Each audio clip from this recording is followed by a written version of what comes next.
Are you trying to figure out what's going on with SuperVerse and super staking? Are you looking for the ultimate guide to learning how to stake super in this whole entire ecosystem? Well, you are in the right place, because today we're going to do a deep dive into everything super, everything SuperVerse, and we're going to make sure that you know exactly what you need to know to get into the staking. Now, let's go ahead and get started. First of all, there's great news. The great news is that staking is live. You can stake and earn. You have distributions in a really cool manner, and you get voting rights if you're above a certain threshold. So this is the great news, and we obviously want to stake now. But before we stake, it is very important to know, what is super and why should we stake it? Obviously, in the world of crypto, in the world of investing, the world of entrepreneurship, our capital is our lifeblood, and it's what we use to push things forward. So we have to make sure that super is worth it for us to stake, and think through, how do we stake it? Why should we stake it? What are we going to gain from it? And what's the game theory behind it? How do we optimize our super staking experience? And so in order to do that, first, we need to figure out who the team is. Who's the team behind the dream? Now, at the very top of the food chain is Elliot. Elio Trades, aka Elliot Wainman. He has, like it shows here, 572,000 subscribers on YouTube as of the filming of this. He's got, I think, close to 800,000 or something followers on Twitter. He's got a ton of Twitter followers. He has created Super Studios, which is, he's created both Elio Trades, his personal brand, as well as Super Studios, which is the company that is behind the Super Token in Los Angeles, California. Now, if we look at some of his past history, at one point he was trying to go to, at one point he was considering going to law school, or was in law school. He then decided to go and become more of an entrepreneur. So you can see his journey has a lot of content and gamification and learning. That was then carried over here, where he then got into product growth, and still it was very much so around like education technology, gaming, and content creation. And then it clicked for him that crypto was the way to go. And so then he got into content creation, moving into creating his own project, and here we are today. This also does not take into account the fact that he has also created Neo Tokyo, which is, in addition to the logo that is adorned on my hat, it is a mastermind of crypto gaming, and a mastermind focused on crypto gaming, both building projects and connecting with other builders within the community, as well as investing together through Citizen Capital, which I happen to be part of the core team on. So I know a lot about the Neo Tokyo side just because I'm in it and I'm really a part of it. But that is also something that is not mentioned on his LinkedIn page.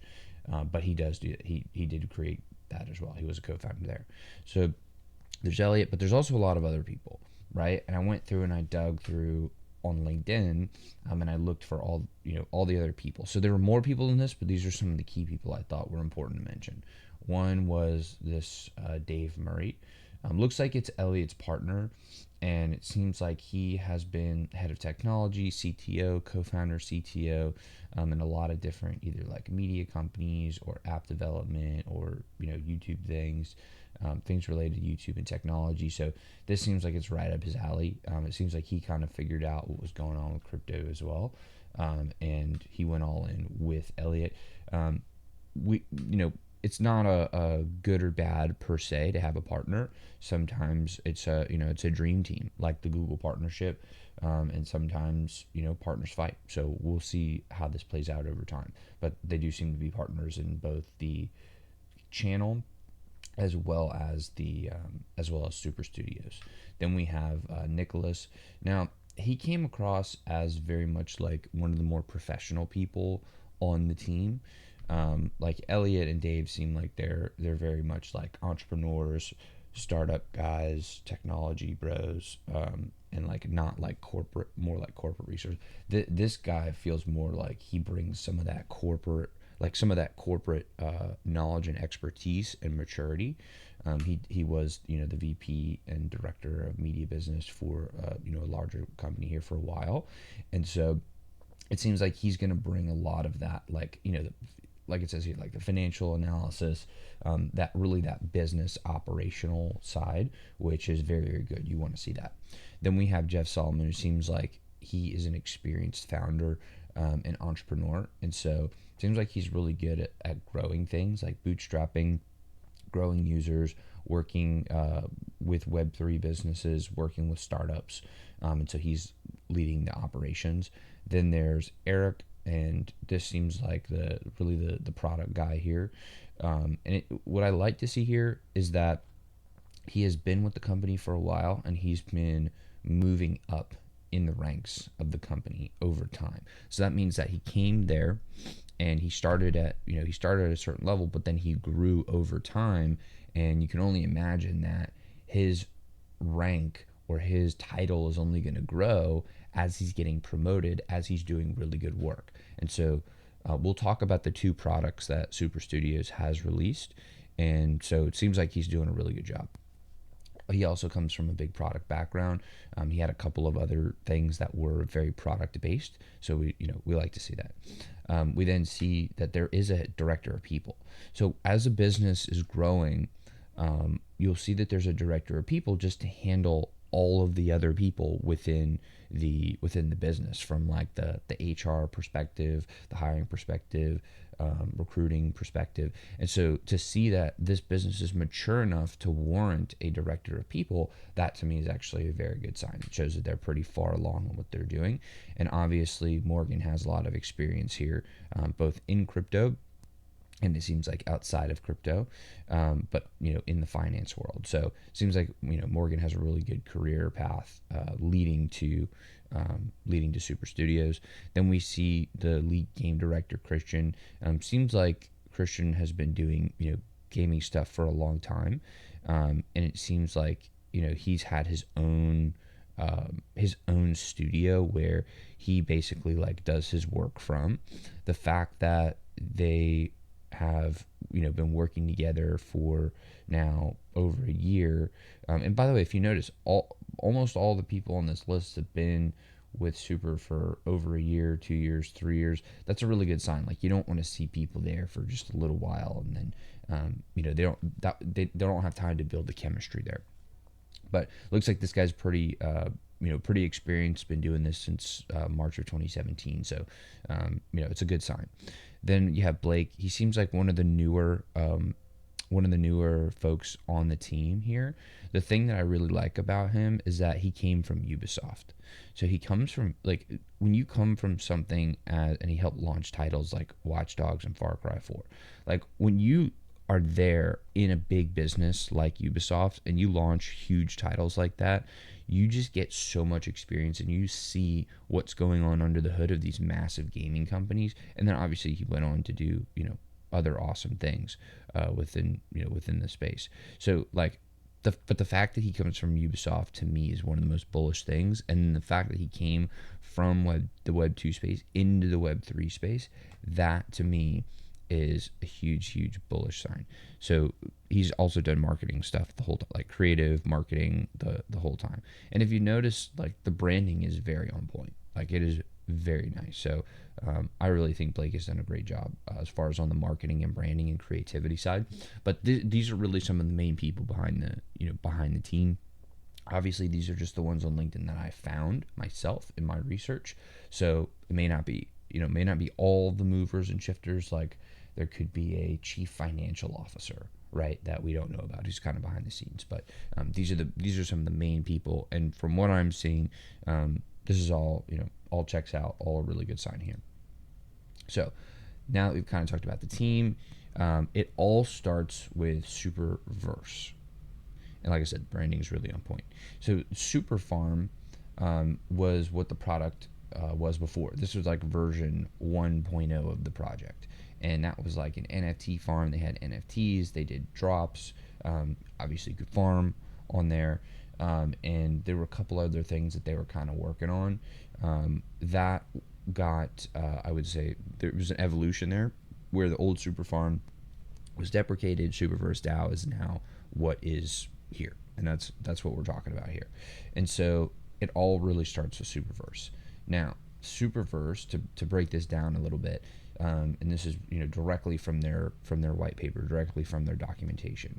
They're on a mission to accelerate global crypto adoption by building and delivering Web3 products. Their two things are onboarding Web2 users through blockchain gaming, and then empowering crypto natives with next-gen NFT functionality. That's cool. So they want to bring in new people, and then once they are crypto natives, they want to empower them, and all of it is related to gaming and NFTs, which are very intertwined. Then they have two verticals within one protocol. So SuperVerse is basically like the overarching brand and the holding company, and then within there they have their NFT marketplace technology, and then they have their video games. Right now they have their one NFT marketplace called Gigamart, which we'll talk a little bit more about later, and then the video game side right now is Impostors. This leads me to believe there will be more, but we have yet to see. We've got yet to see that.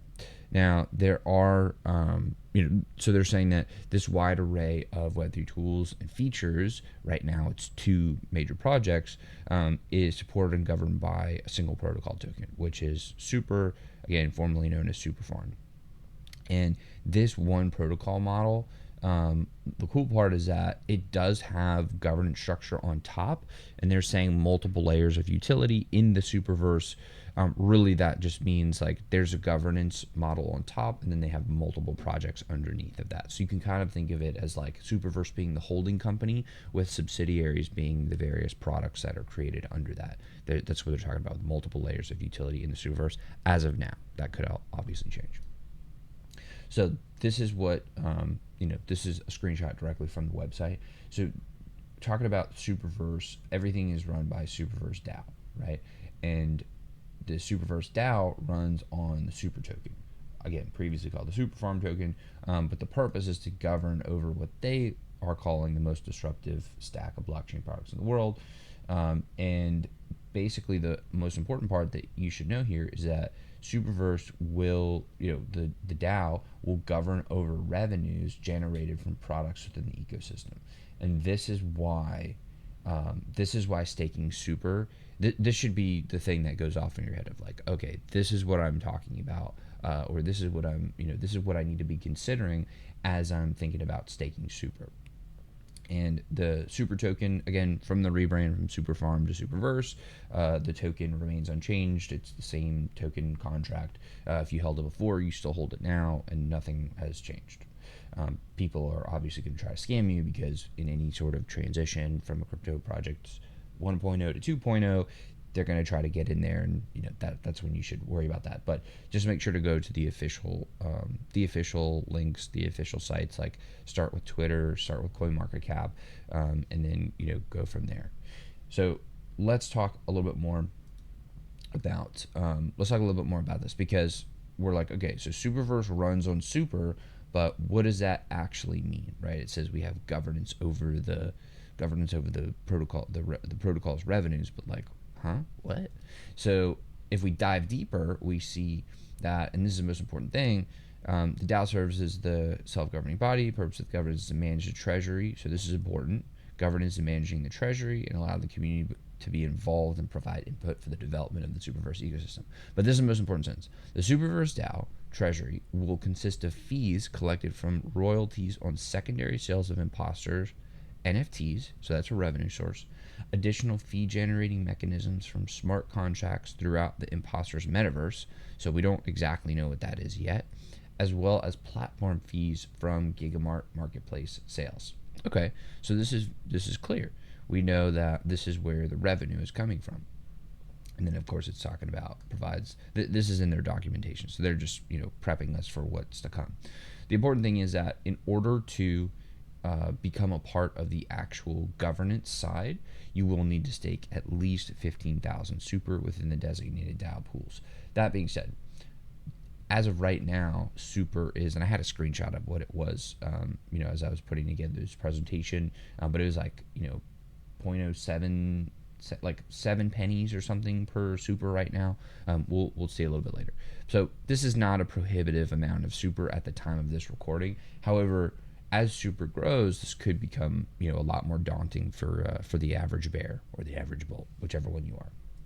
That being said, we talked about where this revenue is coming from, and it's coming from two sides. It's coming from the imposter side, and it's coming from the Gigamart side. Now, imposters is more of the imposters is a game, right? And so it's a social deduction game. It's actually really fun. I've played a little bit of the beta. They have a lot of different assets in there. They have their aliens, which you're seeing right here. These are the Genesis aliens. They have their own blood token. They have the UFOs. They have just a bunch of different things in here. And the cool part about it is that obviously, because Elliot comes from a streaming and content creation background, that he recognizes the importance of making it very streamable and very shareable. And so his whole, I would say one of his whole really main sticking points with creating this game was to create something that did not need to be a AAA like Call of Duty sort of experience, but could more be focused on the fun around the social deduction side. So think like kind of Among Us sort of game.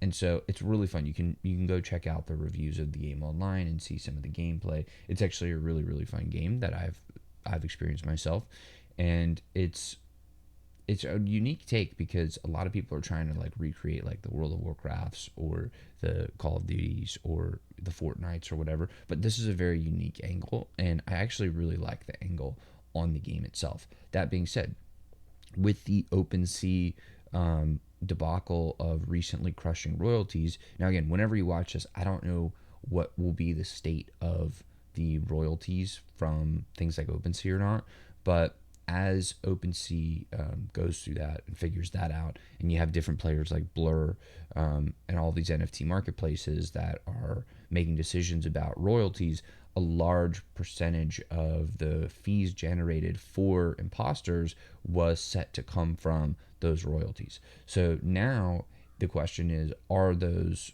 fees actually going to be enough to warrant staking your super? I can't tell you that.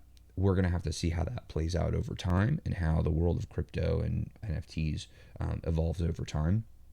Also, they talked about multiple smart contract different pieces of smart contract revenue within the imposters universe. At this point, we don't know what that is yet. So I think they're looking for ways to add more fee generation within there. Maybe they'll take a clip of the different assets, and as you're interacting with the different assets and putting them together and using blood and doing all the different things, as you're doing those different things, perhaps that will be they'll take transaction fees or something from that. So I think we're going to be fine as far as like where we'll see fees coming from the imposters universe, just because when you build a great game and there are people coming in and there are people using it and playing and doing the things that they do, there are ways to take a little bit of the action as funds and capital flow through that ecosystem. So I'm not worried about that as long as they pull off the game. Right? That's the big caveat. Right now, it is in closed beta. You have to join the wait list to be able to play. And so we'll see how this comes out. It seems like the development has been delayed a few times. It's to be expected. It's a game. Games are hard to make. I don't think most of the people watching this video have actually tried to make a game. It's very difficult. Like, just try to go and start watching YouTube videos on how to create a game, and like you'll be like, wow, there's way more to this than I thought there was. So I would say let's give them a little bit of leeway there. That being said, we do need to see the game start to get published, and more importantly for major community adoption to really see that flourish. Now on the other side is Gigamart. Gigamart is fully live, and the cool part about Gigamart is that it is essentially an NFT marketplace with an aggregator.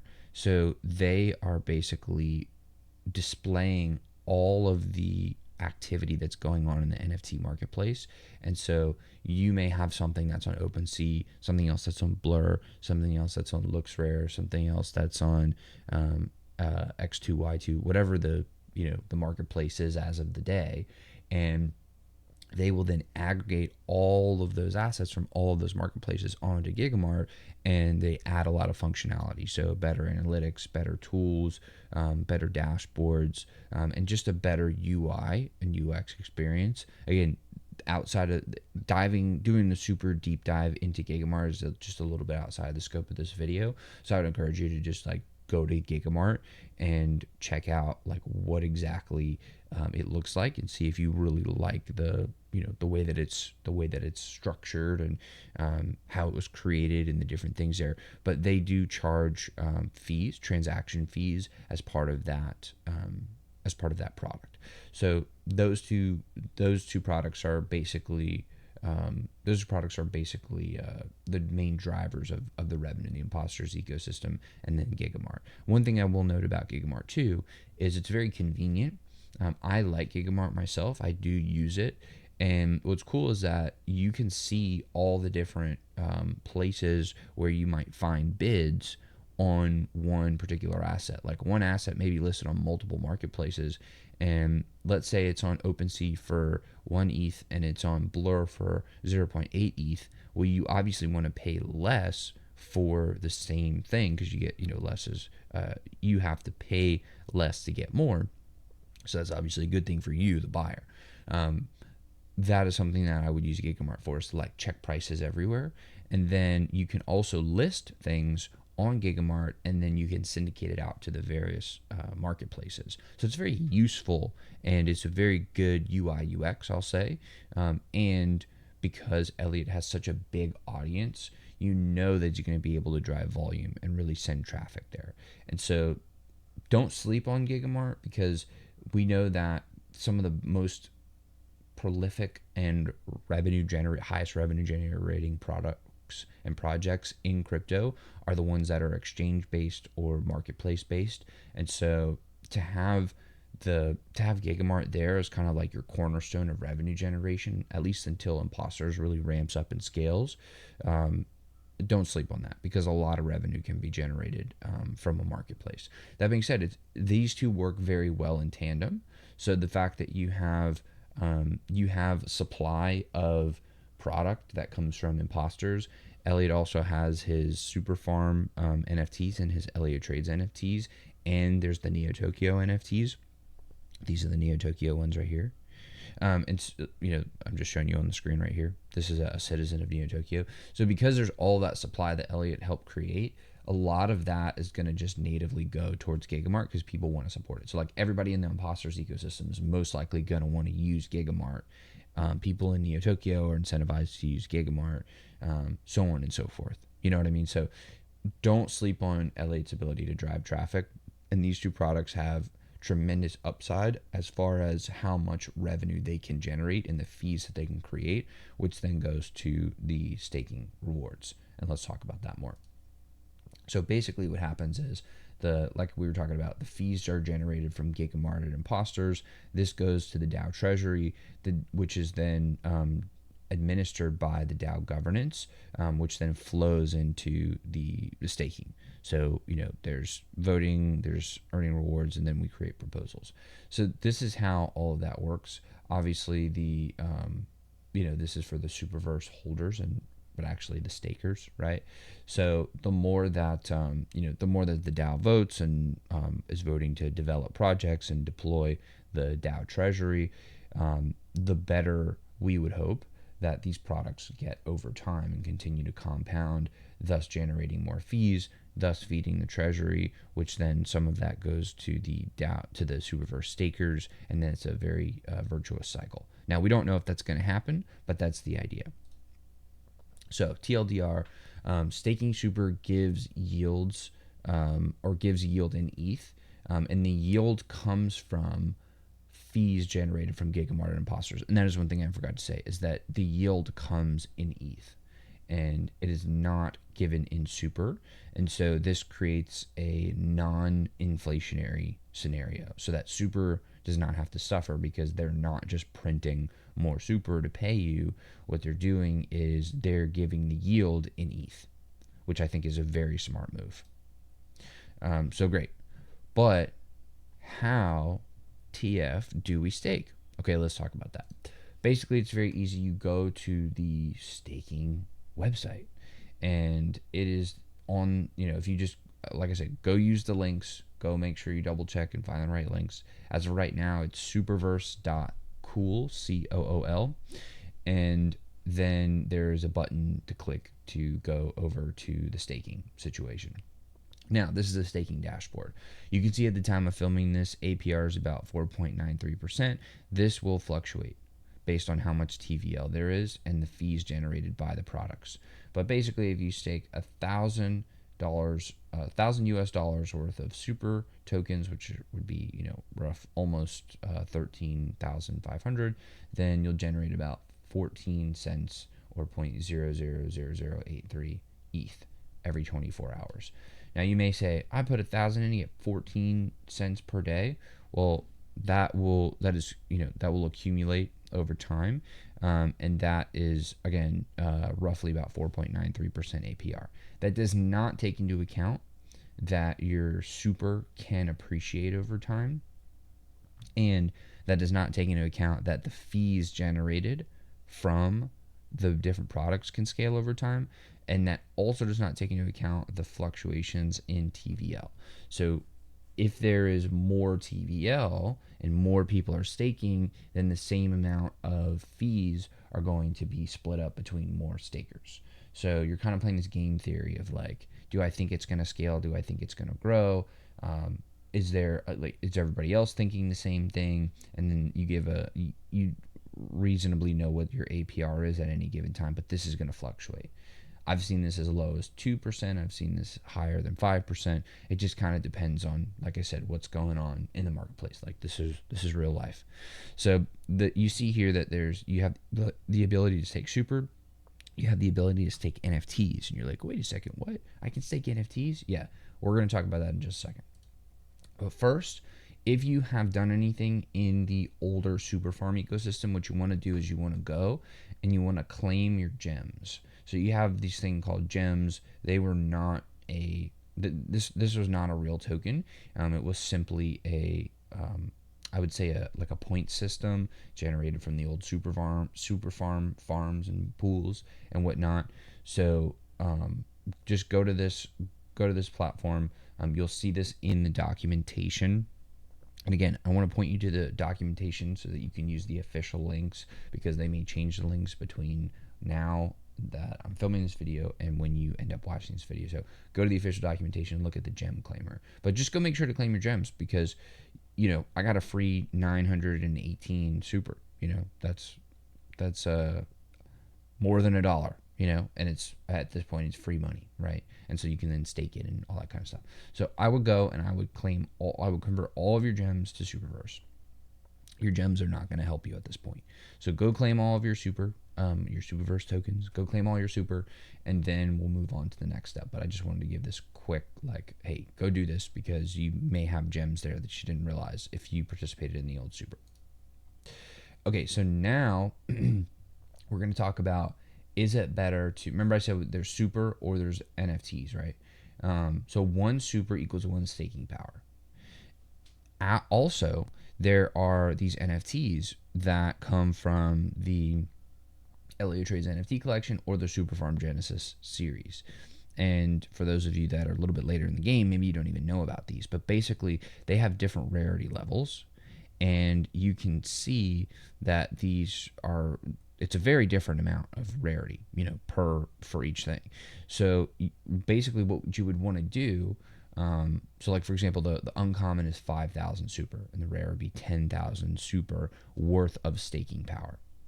So basically the thing that you need to think through is, what's cheaper, right? You got to do the math to determine if it's cheaper to buy super tokens versus the NFTs from these collections. Here's how I would do that math. I would say, okay, if uncommon is 5,000 amount of staking power, 5,000 super worth of staking power, is it cheaper for me to go and buy an uncommon NFT? Or is it cheaper for me to go and buy 5,000 super on the open market? That is like the base level of math that you're going to want to do. Now, The next thing that you need to think about once you figure out which one's cheaper is you need to factor in a discount for capital appreciation, because that will play a role in your total yield. Right now, the super, as of the filming of this video, the super token is relatively inexpensive. It's around 0.07 cents, and I'll show you exactly in just a second because I took a screenshot of it as of the filming of this. And so you'll have to think through, do I think that, like, which one's cheaper? Should I buy super or should I buy the NFT and stake them both? So that'll generate yield. But then over time, you need to think about which one the underlying asset is going to go up in value more. Is my super token going to go up more in value, or are my NFTs going to go up more in value? So if your super, for example, gets way more expensive than your NFTs, then you may say, well, I can get the same amount of staking power for a better bargain, but then you might miss out on the liquidity available to a coin that is oftentimes not as available to an NFT. Like, think about this: when you go to sell super or buy super, you go to the open market and you just place a bid and you buy or sell super, like on the open market, right? You may have some price impact, but essentially there's liquidity to trade super. But the NFTs, you literally have to go and you have to list them on the various platforms, and you have to find a buyer for your NFT or multiple NFTs. So, like, I personally am more biased towards, I wouldn't say biased, like, I have leaned more towards buying and staking super versus the NFTs, because I don't want to end up in a situation where, maybe SuperVerse takes off and it hits euphoric highs, and I'm like, okay, I got to take some profits, and then not be able to sell the NFT because what I think it's worth, other people don't think it's worth, but I need to be able to, cash that out. It would be, in my opinion, it's a bit harder to sell the NFTs than it is the super token. So that is kind of the conclusion that I came to. You may come to a different conclusion. You may be like, I'm never going to sell this. I'm just going to stake forever, in which case, totally find the cheapest one and just rock with that. But if you do want to think about your exit strategy, I would think about, do I think super or the NFTs are going to go up more in value over time? And when that does happen, to the point where you are then considering exiting your position, which one are you going to be able to more easily get out of, and factor all of these things. I'm not telling you the right way to go. I'm just saying that is how I came to that conclusion. So now let's think about how to so again, you would come here, and once you buy, you would then stake here. It's very, very easy. But I want to show you, like, how the fuck do you actually check this, right? So, like, you would basically go to the and this is on Gigamart, so you get a snapshot of what it looks like. But I would basically go to the NFT marketplaces, and I would check for rarity right here, and I would say, okay, if these are my rarity levels, this is my staking power based on rarity level. Let me filter by the rarity level and see how much each one costs.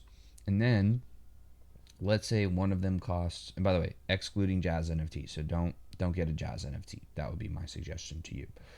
So let's say, like, you find a rare for, let's say you find or let's say you find an epic for $2,000, right? And so you'll get 30,000 super worth of staking power, and let's say for $2,000. Well, at the time of this filming, you may see that you would then go and you would plug in 2,000, whatever the number would be, $2,035, and you'd see, oh, I only get 27,283 super worth of staking power for the same amount. So putting this, let's say this is the cost.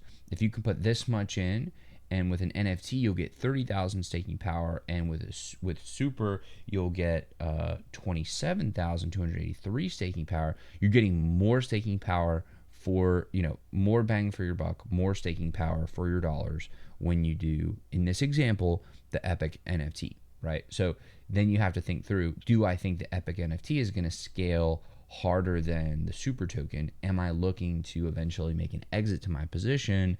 And those are the things that you've got to think through.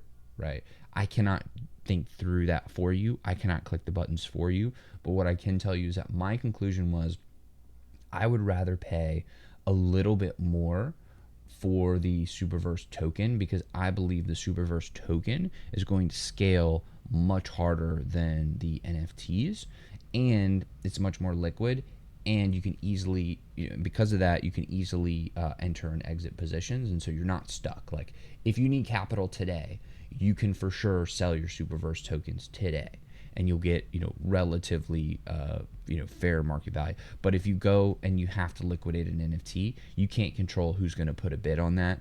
Most of the time, they just have these bots that put just absolutely garbage bids on it. So if you have to take those because you need liquidity, you're going to lose a lot more. So and I'm just seeing that happen. So because of that, that is why. Because of that, I am personally choosing to, on my own, go more the super route versus the NFT route. But like you see, you can get a discount on your staking power sometimes if you go the NFT route. You just got to go check prices, do this basic math, and then, that's how you check it. So, parting thoughts. You are betting on success. Actually, I want to go to this one. Final thoughts. You are betting on the success of SuperVerse because super staking yields ETH as a percentage of the fees from SuperVerse products. I don't actually know what this percentage is. Otherwise, we could backtrack and see how much total revenue is being generated by the SuperVerse protocol, and then we could basically do like a basic analysis of like, if this much revenue is being generated, how much do we think the project is actually worth, and then we could backtrack a fair value. I would say that's going to be hard to do because we don't know what that actual percentage is. Maybe you do know and you can dig through the docs and rock on. And so, this is just something to think about. Like, you are betting on the success of SuperVerse, on the success of Impostors, on the success of Gigamart. If these products succeed, Super should appreciate in time, and it will yield better, yield better fees. Meaning, it will yield, the staking yield to you will be greater. A big thing to think about too, though, you are at the mercy of the SuperVerse DAO, who may change the rules on you at any time. Of course, if you are a whale, this can be you. You can be the one that's changing the rules, but that's just something you've got to think through is, hey, how much am I willing to put down on the table when I know that I'm making decisions with other people in the DAO? Like, you're then choosing to essentially become a business partner of the other people in the DAO. So it may be worth it to think that through, to go in, to look at who's voting on the snapshots, who has the real buying power, who holds the tokens at the time that you want to invest and purchase into this. And do you, if you're a big enough whale, like, how much can you throw your weight around and really influence the decision making? Because you may say, like, let's pretend this percentage of fees that goes to SuperVerse stakers is 10%. You may go in and you may say, all right, I'm now changing this to 20%. I've got enough voting power to be able to do that. Then that becomes very lucrative for you because you just doubled your yield, right? Now, of course, that was a total example. I don't know if that is the actual yield, and I don't know if you have enough, if you're a big enough whale to be able to do that, but that is just an example to show you, like, things can change in a DAO with other people. You just got to, like, calculate that in your decision-making framework and in your risk framework. Of course, you don't have to do anything. This is what I'm suggesting. Also, before you buy, do yourself a favor and do the math. Do the math. Make sure you have conviction in Super versus the NFTs, keeping in mind that you have capital appreciation, you have liquidity, and those things are going to be big factors on the exit of your position. You're not going to feel that on the front end. It will look cheaper or less cheap on the front end, but on the back end, you will pay the price if you don't think that through and you don't have a plan and you're not prepared to deal with that, versus holding and staking Super, which is going to be more liquid, versus the NFTs, which are most likely going to be less liquid. So these are the things that I would be thinking through. And yeah, these are my final thoughts. I'm very excited about the future of this project. I know, at times I may have sounded a little bit bearish on some of the things, but I just want you to have a really holistic understanding of how this all works and what you're truly betting on. I'm trying not to provide an opinion on whether or not I think Impostors or Gigamart or SuperVerse is going to succeed. I just want you to be equipped with the decision-making framework to understand what you're really betting on and where your risk lies, and how to think through this and game the system, if you will, so that you can get the best outcome. Because the better outcome that you can get, basically the cheaper that you can buy these assets and stake these assets, the better your total return is going to be. And if you are keeping your exit in mind, and you're keeping the amount of time that you have to hold this, or that you want to hold this in mind, and the risks that you face there, also the upside, I want it to be very fair, then that will allow you to make the better decision. And when you can make a better decision, then you can get wealthier. And so that way, I would accomplish my goal of helping you become wealthier, because that's my goal. I want you to be wealthy, and I want us all to build together in this awesome Web3 and crypto gaming space. And in order to do that, we need to know what's going on with these projects that we're investing in and or staking. So I hope you've enjoyed this video. Happy staking, and I will see you all in the next one. Take care.